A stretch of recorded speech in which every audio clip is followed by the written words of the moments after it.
So yeah, whenever it was, I think it was Friday was our last lecture. We were talking about the Unix process model, and we had started talking about implementation details of this. We talked about the API, how the API is kind of simple, and I love that the Unix process API is kind of simple.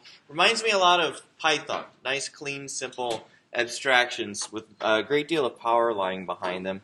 But then we started talking about the implementation. And we started out exploring this state transition diagram of what states processes could be in. Because remember that even though the abstraction presented by the operating system, I mean, you can get on your Mac and type top, or you can get on a Linux virtual machine or real machine and type top and see what it's saying. And it'll say, I've got a bunch of processes running, way more than you have CPUs. So already we know that that's not accurate because we can only run one program per CPU at a time. That's just the way life is. And so this is much more accurate. This is the kind of thing that you'll see implemented in the operating system itself. Okay. So yeah, at the application level, we talked about that. But at the implementation level, you have one CPU, you have one program running on it. Anything else is going to be in a ready state. And the whole idea behind ready is you could run if you had a CPU. You're not blocked on anything, but you just don't have a CPU right now. Okay. So what you find in operating system implementation is that there are a bunch of processes in various states, and so you have collections of these processes that you have to manage. And depending on the state they're in, you may manage them in different ways. We'll talk a little bit about this today, but what you'll find is that in CS124, we talk a lot about this, and you can see that there's quite varied ways in which we manage processes inside of an operating system. Now, we're going to introduce what is unfortunately a bit anachronistic, but we're going to talk about the process control block. This is kind of, I believe it's probably a BSD name for this kind of thing. Linux calls them thread structs or task structs or something like that. It's just, every OS can call it something else. But process control block basically is the context of the program as it's running. So you can imagine there's a lot of information in it. Okay, we'll talk about some of the stuff as we go. I don't want to just talk about this right now because I do have more slides about this. Okay, but basically the kernel has to keep track of all of this information about the program and its running state so that it can do the right thing when it comes to managing that process on behalf of it and other processes and the compute hardware. Okay, so we have a colorful picture, something like this. Process control block, typically it'll be segregated based on purpose, and you'll have various details that are managed for the process. And so you can see along the right. I'm sure this is from some book, but I don't know what it is because I inherited this diagram when I inherited the class. But like I said, I'm pretty sure it's from some BSD book that talks about the way the BSD operating system works. Okay, so ID information, state information, that would sort of be your context proper, if you will, like what's the machine state. Status information used for the kernel, used by the kernel for managing collections of processes and so forth. Hierarchy information, remember Unix has a hierarchical process abstraction. Windows doesn't really, so it might have different information for that. And then you have other details as well that may be useful for tracking about the process. Okay. So, like I said before, we have some numeric unique ID that we use for identifying process contexts uniquely. And so that'll be some of the information in there. Typically what you will see, I think I mentioned last time that maybe the process IDs go from 1 to 65,535. So that's 2 bytes. You only need 2 bytes for that. And so then you have to ask the question, if I have a process ID, how do I look up the context quickly? Typically, you don't want to just have a flat array because the presumption is you're not going to have 64K processes running at any given time. It turns out that each one of them will consume some resources, and so that's a problem.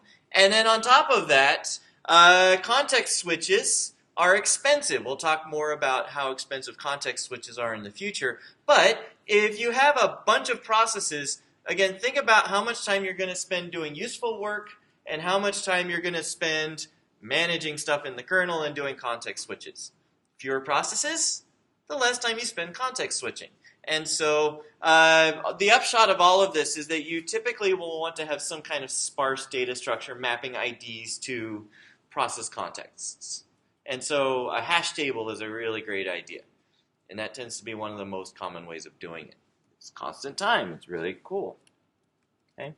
Now you also have hierarchy information. I talked about this already. So who's my parent? The kernel has to keep track of that. Because remember, like I was saying, when the child terminates, we have to make sure the parent is informed. And so the kernel has to know who to send a sig child to. Okay. Now, I also mentioned that there's no Unix API for enumerating your child processes, but that doesn't mean the kernel doesn't know. And so that's kind of a big deal, that the kernel definitely knows this stuff so that it can tell the appropriate processes what's going on. Okay. You might recall that when you wait, you can really only wait on your own children. If you wait on anybody else, you're probably going to run into an error saying you're not allowed to do that. And so the kernel has to know who's parent and children of who. Okay? Yes, question.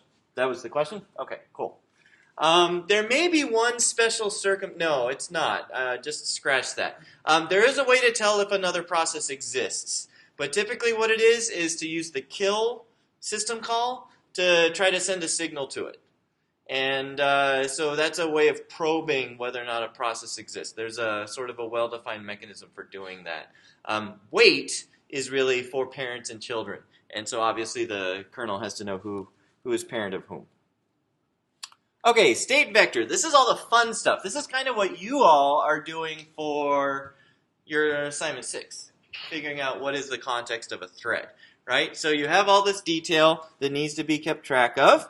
So you have CPU state that might be details about, what protection level the process is supposed to run at. It'll have the register state in there. There's a really interesting one. Which processor am I running on? That actually is really useful to keep track of. And then things like what files are open and so forth. Okay. So memory, blah, blah, blah.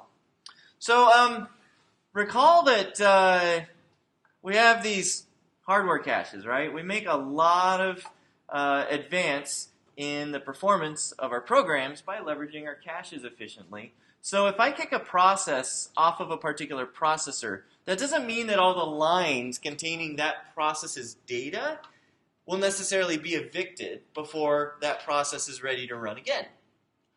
So if we remember what processor a process was on, then we can put that process back on the processor before, and maybe we'll be lucky and there'll still be some of its data in cache lines. And then we win, right? We get some performance benefit out of it. That's called processor affinity. Okay? So when we say that a process is preferentially run on a particular processor. Yes, question? So would you wait for that processor to open up, or would you just, if there was multiple open, give it to that one? So that's an interesting question. Basically, the way that many operating systems will do it is that you could think of each processor running independently, but somehow the OS has to manage all of these end processors in some collaborative way. And so the kernel may be running on one processor, while it's doing a context switch, and it may be running on a different processor when a context switch occurs there. And so when it has to make its scheduling decision, it may simply preferentially schedule processes that previously ran on that processor. Like Linux's thread scheduler preferentially waits processes that have already run on that that CPU when making a decision. And so that's one way of guiding it. That's the nice simple way of doing it. Unfortunately, you get all these knobs, and by turning knobs, you affect the scheduler behavior, and so it can behave in really confusing ways if you're not, like I said, it's a complicated system, and so tweak this knob and suddenly everything starts behaving badly. That can be a little bit challenging. But another option is that there are system calls that allow you to set a process's affinity, so that you can actually say, I want to run on this processor. And that will force the scheduler to do the thing that you ask for. Okay, so there's various ways that that's handled. I hope that mostly answered your question. Yeah? What would be a benefit of In any case, like differentiating between the processors, how are they independent? So, how are they different? Each processor has its own L1 cache, and pairs of processors frequently have their own L2 caches. And as those caches grow larger, there becomes a benefit in having a process run on the same processor as before because it will still have data in the cache, and therefore you'll see faster memory accesses. If any of you go into finance, now I'm not going to rant about people going into finance. You know, they get this great Caltech education, and then they waste it by going into finance and make shit tons of money doing finance programming. And I'm sad because it's like, yeah, that's I'm super happy you're making tons of money because the best thing I want to see for my students is that they have happy, fulfilling lives, making lots of money. If that's what defines being happy and fulfilled. Evidently, I decided that being a teacher would make me happy and fulfilled. Still scratching my head on that one. But anyway, and it's like as you get older, the things that make you happy and fulfilled are less and less likely to make you lots of money. But anyway, let's get back to finance. This is the kind of thing that really affects the performance of things. And so, you know, I talk to software engineers that have graduated from here that go into finance, and they, you know, they'll be writing micro trading programs and things like that. And stuff like processor affinity and what processor handles hardware interrupts. Remember we talked about hardware interrupts? Well, you can configure the OS to handle all the interrupts on one processor. A lot of times it'll be round robin across all the processors in a system. But if you can reduce your latency for handling trades or something by having one processor handle all of a certain thing, and then its cache is full of information that it needs and so forth, then people do that. And so you'll see this kind of thing a lot in those kinds of systems. So like I said, if you end up going into finance, then, I don't know, I'd be a little bit sad because I'd feel like there's a lot more fulfilling things you could do with your lives. But money's nice. And, you know, this kind of stuff becomes really important. Okay, any other questions? I don't know, maybe I should delete that part of the lecture recording. But see how it goes. Anyway, status information. So there's other information that we need to keep track of what group process happens to fall in right now. And this is a really fascinating thing. We talk about this in 124 relatively quickly because when you write an OS kernel, you do things very differently than you do in a user space program. And I tell you, it's like super fun to think about. It's fascinating, but it also starts to get tricky, which is why we tend not to teach it until you get into kernel implementation. Okay, so you have to know what the current status is. So am I running? Am I ready? Am I blocked? Blah, blah, blah. Okay, so you have these various details. Okay. Now you have, let's see, right here, the status data. Pending resource request for the process, other processes in the same state and priority. It tends to be that you maintain linked lists of processes, singly linked lists, something like that. Because remember that processes spend a lot of time doing nothing. I'm blocked on disk I/O. I'm blocked on networking. I'm blocked on the keyboard, waiting for the user to press another key. Please press a key. So you might have these various lists. Now the question is, does it make more sense to have a linked list of nodes where each node has a pointer to the next thing in the list, and it also has a pointer to the process control block? Does that make sense? So I've got all these little linked list nodes, and hopefully all of you are thinking, well, I don't know, because remember homework 5, and that was really bad for performance. Well, so there's other aspects of this as well. Remember how annoying heap allocators are, how much bookkeeping they do, and all that junk. So the way that we typically do this in operating system kernels is in the process control block, there will be a pointer, just a next pointer, so that you can string these process control blocks together into linked lists. Now, what linked list you're in depends on your status. And so while you are ready, that pointer may point to the next ready process. You use the pointer for that. And then when you're blocked, you'll be in the linked list waiting on a certain device. So you might be waiting on a hard disk, you might be waiting on a keyboard, you might be waiting on the network. each one of those will have its own linked list. And that pointer will be used to point to the next process control block of a process waiting on that thing. So you can see that you can actually build a very efficient representation of these various queues just by stuffing one pointer into the process control block and then using it. And the nice observation is that, well, I'm only going to be in one of those collections at a time. So I can just use a linked list based on, or I can use that pointer based on my state, and I'll know what collection I'm in. Does that make sense? That suddenly removes all of the issues of having to do heap allocations and managing a memory pool, deallocations, fragmentation. If you think about it, you remember what I was telling you before, what the recipe is for fragmentation issues?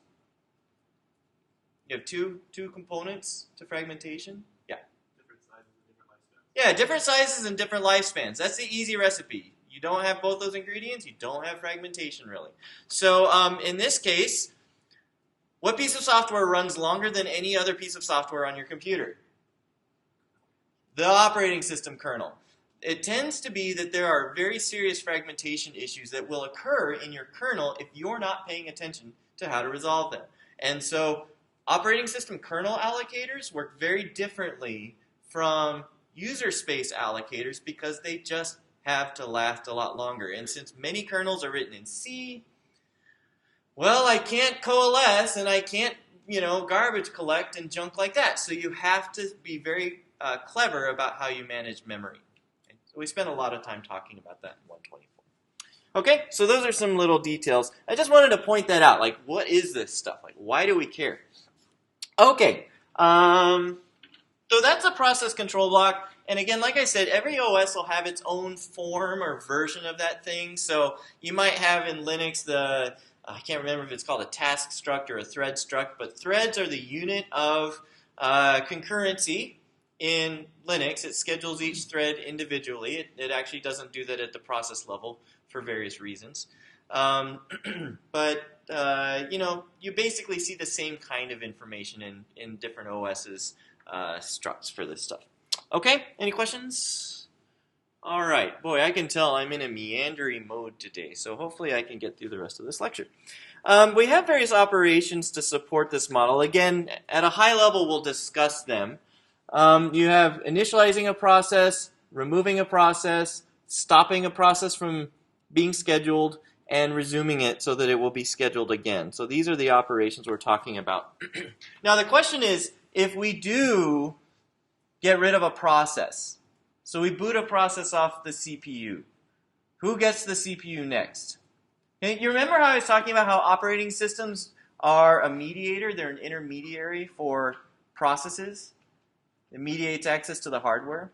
The number one resource that the OS has to manage is the processor, because the OS needs to make sure this processor can be shared across a whole bunch of different programs. And we need to do this in a clever way. And so this is where the scheduler becomes a really important component. I'm going to start talking about scheduling today. So we have to look at how processes behave. We have to think about what the user wants, if a user is involved, and frequently a user is involved. We have to think about what they would like.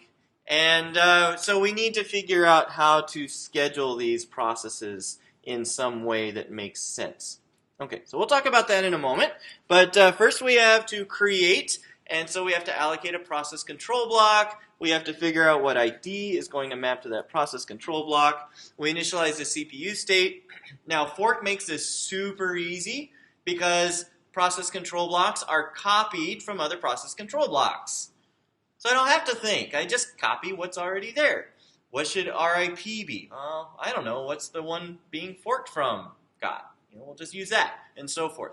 Okay? So all of that stuff is pretty straightforward. You initialize that in some way. In fact, I would say that you guys have a harder problem to solve by implementing your thread initialize code. I'm actually I love this assignment. It's such a great one for thinking about how do you build this abstraction of time slicing or multiplexing on a processor. But setting up that process control block so that when your thread context information so that when you complete, you go to the right place so that everything hangs together. It's a wonderful exercise in understanding how these things work. So I'm really glad you get to do this once. Okay, initialize all resources. And that's easy again because in Unix we just copy what the parent has. Other accounting information. So for example, you might set your priority to be the same as your parent's priority. Or you can just set it to be some default level. Okay? So then you set its status to ready and you throw it in the big pool of ready processes so that it will eventually become scheduled. Okay? So that's all that create really needs to do. Okay? Suspend is pretty straightforward because remember we had that state diagram, and so suspend basically just makes sure that the process goes into the appropriate place based on its current status. Okay, so if it's running, we need to stop it. We record the the context into the process control block. We set its status to be suspended and so forth. So you might have something like this. If it's running, stop it. And then we can go ahead and switch it to ready suspended, and then we invoke the scheduler. Okay. Otherwise, if the status is ready, let me see. Yeah, so it was in the ready queue, but it was not running on a processor, so we again switch it to ready suspended. Notice we do not need to invoke the scheduler in this point. If the status is blocked, then we move to block suspended. So here's a little pattern that I want you to notice. When you look at this stuff, typically, anytime a process gets off the CPU, that means we need to pick another process to go onto the CPU. That's when we invoke the scheduler. If we have a process that's moving from one queue to another queue, well, we already presumably have somebody on the processor, so we don't need to kick them off. So we don't invoke schedule. So that's why we only have schedule in the case where the process actually was occupying the CPU and now it's not. Okay? Alrighty. Stop. Okay, why do we have a separate stop operation? Well, the reason why we have a stop operation is because if you have a multi-processor system, you may be stopping a process that's actually on a different processor than the one your code is running on. Remember what I was talking about? In a multi-core system, you may have kernel running on one processor and application running on another processor, or you may have kernel running on a third processor doing something else. That's certainly possible.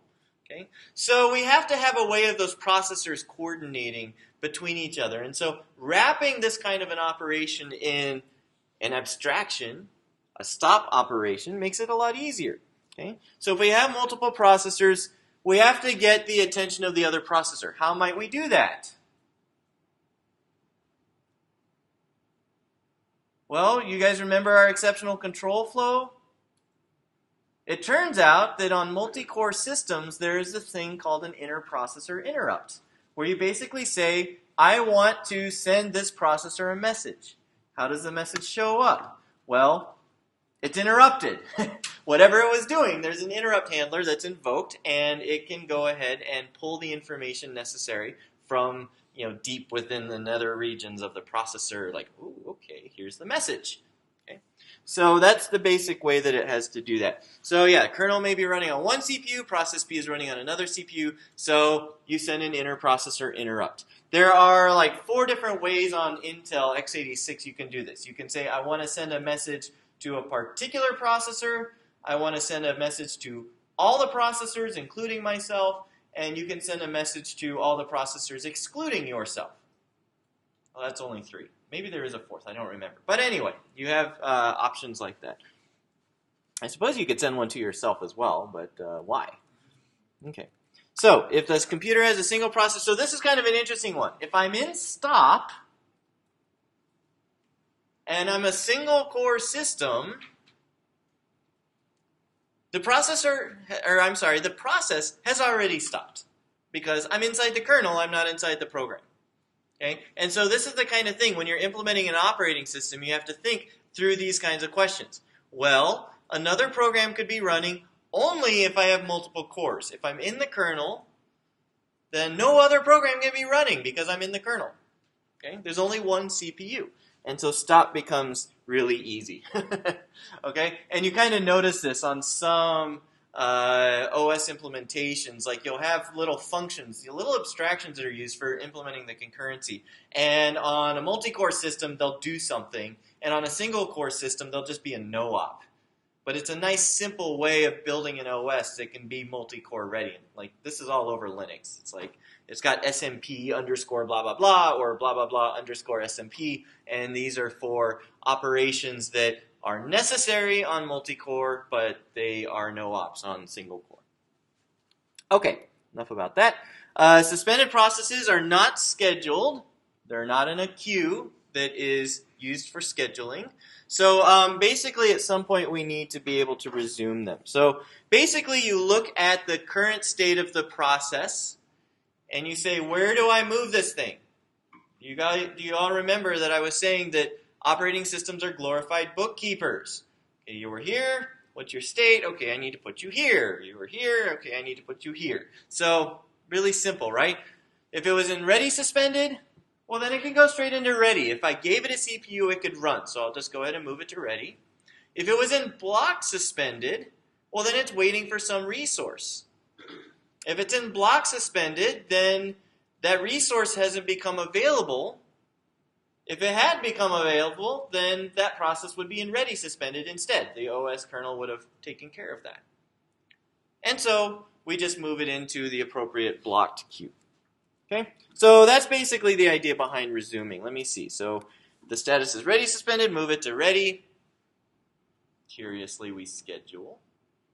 Otherwise, if it was block suspended, we move it to blocked. But obviously, as I was saying, that tends to be much more fine-grained than we represent in CS24. Okay, we don't build real OSs that way because it would be too inefficient. Okay, questions? Yes. Why do we schedule here? That's a great question. Anybody want to take a stab at it? There is an answer that I would argue is a right answer. Yeah? It's not the right answer, but maybe if the process that you put in the ready state you want to go now. Yeah. What if I wanted the process that just entered the ready state to go right away?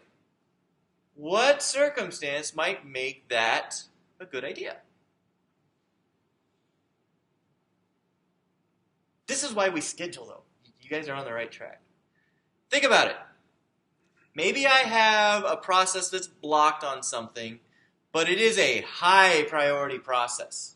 And the thing that's currently running is a low priority process. And the only reason it's on the processor right now is because I don't have anything better to do. Okay? Yeah?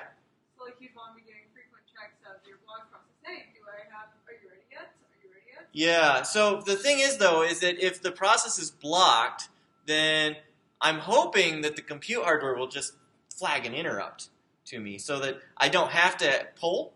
It'll just tell me when something is ready, and then I can go ahead and look at that. But the thing is that once that process becomes ready to run, it may be super high priority. And so I should call the scheduler. The worst case is that the scheduler will come back and say, nah, the thing running right now should continue running. That's actually the best case, right? Because that's super fast. It's like I don't have to do any teardown or cleanup or save any context and switch context or anything like that. So the scheduler may say, no, the one running is good. I want to keep running that one. But at the same time, it may come back and say, you know what, you're right. That one that just became ready is highest priority, so it should kick the other program off of the processor. We call that preemption. Okay? Very common in operating systems with priorities on processes. Okay? We'll talk about that again momentarily. All right, that's fun. Destroy. Okay, so we may be calling this on a running process, and so we need to make sure that the thing is cleaned up, and then we need to reschedule so that the CPU gets handed to somebody else. If destroy is given a suspended process, it's not really necessary to schedule. So this is pretty basic. Destroy is super simple, and so it'll have something like this. Now,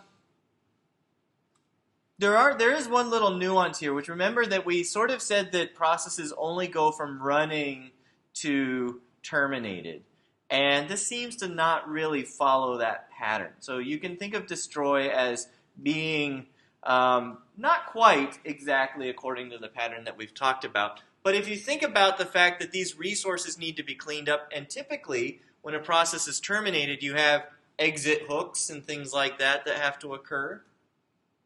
So in those kinds of cases, you do want to hand the CPU back to the process right before it terminates. And so take this, again, there's a little bit of suspension of disbelief when you look at this slide. The actual implementation may do something different, but it's going to work kind of like this. We'll just leave it at that. All right, so the status is running. We stop it. We say we need to run the scheduler. We go ahead and release all the resources it's holding, and then if we did need to schedule, then we go ahead and do that. Now you might ask, again, the question, why do we wait to invoke the scheduler? A lot of times, the schedule call is where the context switch occurs. And you guys already see that in the sthread lab. You call sthread switch, that's the thing. You call it on one thread, you come out on a different thread. Okay, that's fun. And then there's like sthread schedule, and again, sthread schedule, you call it on one thread, you come out of it another thread. Frequently, that's the way that the kernel works as well. You invoke schedule, you go in on one process, you come out on another process. Okay? You could say that they're having an identity crisis, right? We go in on one process, we come out on another. And so that's why we wait till the end to invoke schedule. All right, questions? Any questions on that? All righty. Now we can all write an operating system. Maybe I'll just make that the final exam. Write an operating system. That'll be easy. Okay. Yeah, so there's a lot of details we're leaving out, blah, blah, blah. But the real question that I want to talk about for the remaining time we have is how do we actually manage these ready processes? That is a really important question for a useful and enjoyable operating system. Okay? That's what the scheduler's job is, figuring out which ready process should actually get the CPU next. Okay? Now, here is a simple example to illustrate the issues you run into. So you have Emacs. I don't know if is anybody using Emacs? Nobody's admitting it. Okay. So maybe Vim. Maybe, I don't know what, like Atom or whatever the other editors are. They all have the same problem. They're waiting for you to say things, and you happen to be a lot slower than the computer. So they get bored, but that's okay, because it's a computer. GCC to compile your sthreads package. VLC / QuickTime / whatever. I don't know what people even use anymore. I happen to be fond of VLC for some reason, maybe because I'm old. And then you have another program running to search for the next Mersenne prime. Okay. What are the scheduling considerations? Do we want to make the same choices for all of these different programs? How do they behave with respect to I/O? Is the Mersenne prime program doing much I/O? If we were on a cooperative multitasking system, would the Mersenne prime program ever give up the CPU? Well, if it was written nicely, then maybe, but if I were writing it, I'd be like, no. Okay. What about VLC? Can VLC, if I'm watching a video, can it handle not getting the CPU for a really long time? I'm seeing shaking heads. Why not? Like, what does it want? Yeah, it wants to play the video, but what does that mean as far as its CPU access? Yeah, does it need to continuously run? Not constantly, but Frequently. That's a very good answer, right? Let's say 30 times a second. Well, that leaves a lot of time in between. Let's say 20 times a second. That leaves even more time in between. Okay. If it's something like my slides that you're watching, I feel bad for you, but I guess we're all in the boat together. Very infrequent, right? GCC.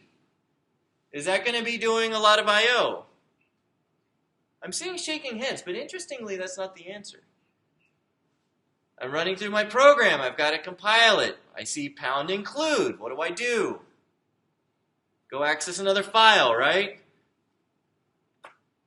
Stupid program. And you keep going. And what happens? I generate an object file. Where does that go? Back onto the disk. And then I call the linker, and that reads the disk. I'm interacting with the disk surprisingly frequently, right? But at the same time, I'm also doing these computations. So GCC has interesting behavior as far as scheduling is concerned. And Emacs is, or whatever text editor, like I said, it has one job in life, and that is to spend most of its time waiting for you to decide what character to press next. Okay? So, we would also like that when I type things in Emacs or whatever text editor I have, I'm not waiting 15 seconds for the character to come up. Because guess what happens next? You shut down your VM, you get on Piazza and say, why is my VM so unresponsive? We've seen that already this term, right? So we'd like Emacs to respond quickly. We'd like the Mersenne Prime program as it's running to not get in the way of playing my video. Okay, and so forth. You can see how these things have to interact in some way to give a nice, enjoyable OS to interact with, even though they all have very different behaviors. Okay, so we have this issue. Processes vary widely in their behavior. We have a couple of ways that we describe this. In CS24, we have a very simplified model. We talk about compute-intensive processes. Basically, they want the CPU for a really long time. They tend not to do I/O. Okay? Media transcoding is my personal hell, because when I do these videos, they come out being like several hundred megabytes, because for whatever reason, my Mac decided it needs to have the absolute highest quality of audio recording possible. I've got like one mic on it, and it still records in stereo. It's like, why? Okay. So I have to transcode all of the lectures so that they're passable size. I mean, they're still pretty huge. But, same thing with the video. I mean, the video doesn't need to be very high quality, so I downgrade that as well. So transcoding uses the CPU a lot. Interactive processes. These are fantastic because all they do is wait. But the problem is that when they stop waiting, when you hit that key and the keyboard sends a little message across your USB cable, and then that gets into the USB controller, and the USB controller goes, processor, I have some data. So it flags an interrupt. And the OS says, oh, I better listen to that. And it goes and runs the interrupt handler. It stops whatever, Mersenne program. And it goes and it looks at the key. You'd want that process to go quickly. You'd like it to happen right away so that you hit the key and it shows up right away. Okay? So those are interactive processes. And then you have real-time processes, which don't really care about much. They don't need the CPU for very long, but they need it on a very regular interval. Okay? Those are real-time processes. Okay? So you can see that we have this range of process behaviors. We also want the scheduler to be fair. We do not want to have a situation where a process can have an unbounded wait for the CPU. Okay? This definitely can happen if you design your scheduler badly. And so you don't really care maybe you do, especially if you have latency considerations, but you want to make sure that the amount of time any process has to wait on the system is bounded. There's some upper bound on it. We're not going to have any formal proofs. You may have noticed that my classes don't frequently involve proofs, but we want to make sure that there's an upper bound on the amount of time that a process has to wait. Okay. Also, if we are running the scheduler, are we doing useful work? No. So we don't want this to be a long, drawn-out process of making the decision. We want it to be as fast as possible. Okay? So we need to have a fast way of coming up with a good answer. Like I say here, the context switch will be, think about it as maybe 20,000 instructions. That's the cost of a context switch. It, I'm sure, varies over time. I've been teaching this class for quite a while now, but still, it's a good ballpark to say 20,000 clocks is about the cost of a context switch. It's a good place to start. Okay, so how can we figure out what processes need? I have these questions on the slide. How often will the process block an I.O. operations? How quickly will those I.O. requests be satisfied? That's actually a really interesting one. If I am running a BitTorrent client, then presumably, I'm downloading that latest Linux ISO image or whatever. They're all DVDs now, so they're way larger than they used to be. But still, that's so much nicer than getting the stack of 14 3.5-inch floppy disks that I now can install Linux with. Boy, that was terrible. But anyway, so you've got your torrent, and you've got connections to a bunch of computers on the internet, this magic thing of the internet. And you're blocked on I.O. Right? It's not like you're not doing I.O. You're blocked. But the thing is that data's coming in all the time.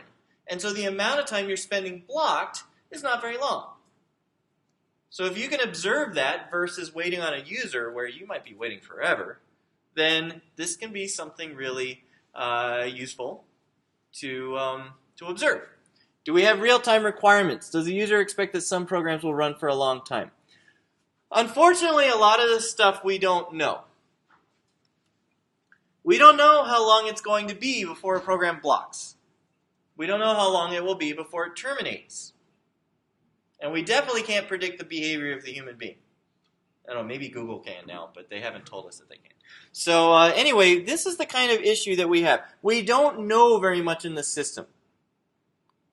And so it's challenging to make any long-term predictions. But the thing is that we can observe things. And this is the fun thing about the operating system kernel. You may not realize this. You may not realize the depth to which this is true. But the kernel knows everything.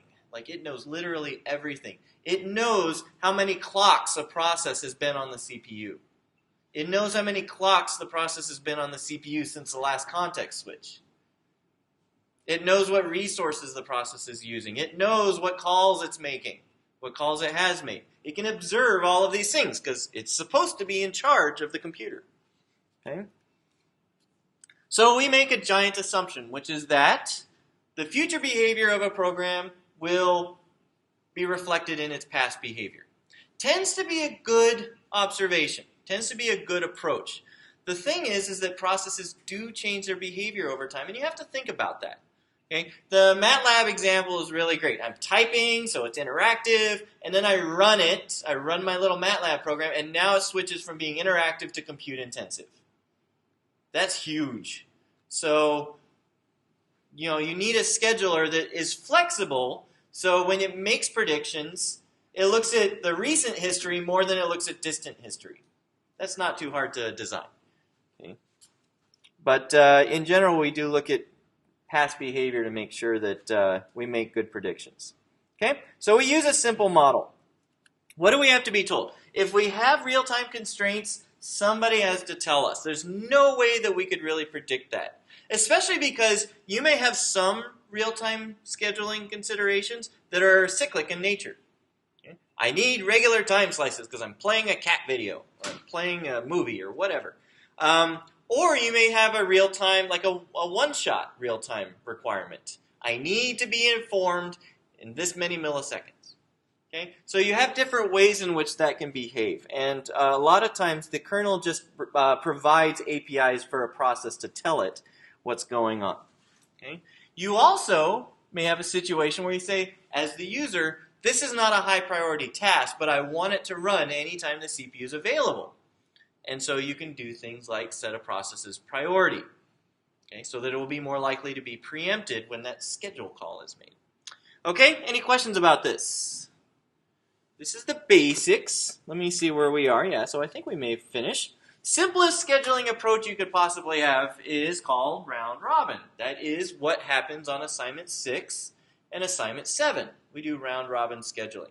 Everybody, well, yeah, in fact, that's literally what happens on assignment 7. Everybody gets a fixed time slice. Okay?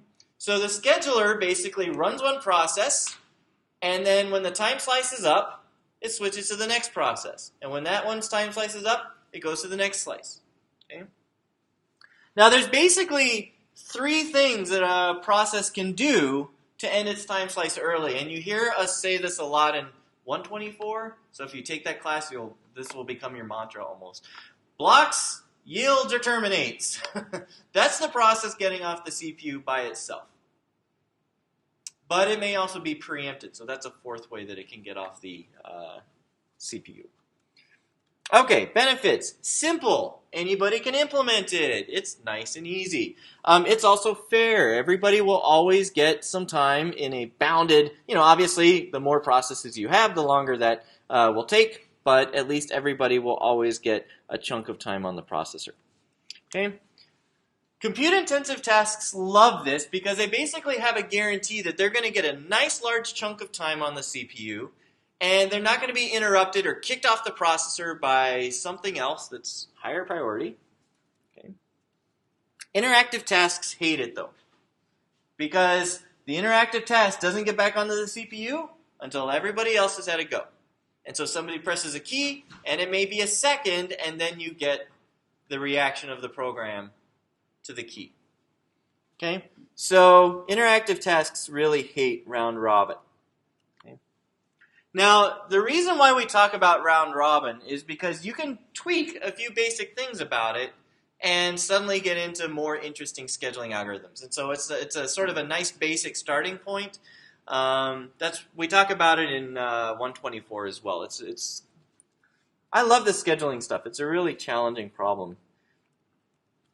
Okay, so yeah, interactive tasks are delayed by long-running processes, and so that's kind of sad. So here's another one. Why don't we observe the past behavior of processes in some way? We'll talk about how to do this more efficiently next time. But I'll just figure out how long the last time was the process had the CPU before it blocked, yielded, or terminated. Now, probably we only care about blocking and yielding. If it terminated, we don't care about it anymore. So in that case, we look at the past behavior. And so we'll run the shortest jobs first. A more accurate way of considering this is what's your CPU burst length? Okay, because if you look at a program's behavior, you have CPU bursts and you have I/O bursts. How long am I waiting on I/O? How long am I using the CPU for? And so this is more accurately described as a shortest CPU burst first, but we just call it shortest jobs first because that's easy. And so this is where we start having priorities. Processes that use the CPU for a short amount of time have a higher priority than processes that use it for a long time. Okay? So what we're doing here is we're optimizing for response time. Okay? The amount of time between, for example, input and response of the program.